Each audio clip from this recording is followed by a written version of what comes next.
దీపం పడగొట్టినట్టు పడగొట్టేస్తాను బావా, కాబట్టి భయం ఎందుకో, నేను సంతోషంగా ఉన్నానన్నాడు. అని హాయిగా వెళ్ళిపోతున్నాడు. వెళ్ళిపోతుంటే తన మందిరంలోకి వెళ్ళినటువంటి కృష్ణ పరమాత్మ మళ్ళీ తిరిగి వచ్చాడు. తిరిగొచ్చి, అర్జున, ప్రతిరోజు రాత్రి వేళ పడుకోబోయే ముందు అస్త్రములన్నింటినీ కూడా అక్కడ పెట్టి త్రయంబక పూజ అని పరమశివుణ్ణి ఉద్దేశించి పూజ చేసి పడుకుంటావు కదా, ఇవాళ నువ్వు ఆ పూజ చేశావా అని అడిగాడు.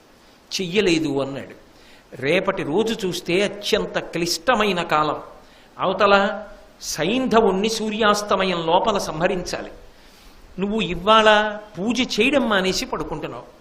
వెంటనే పూజ చేయమని తానే దర్భాసనాలు వేయించి చుట్టూ అస్త్రములనన్నింటినీ పెట్టించి తాను అక్కడ ఉండి అర్జునుడి చేత త్రయంబక పూజ చేయించాడు.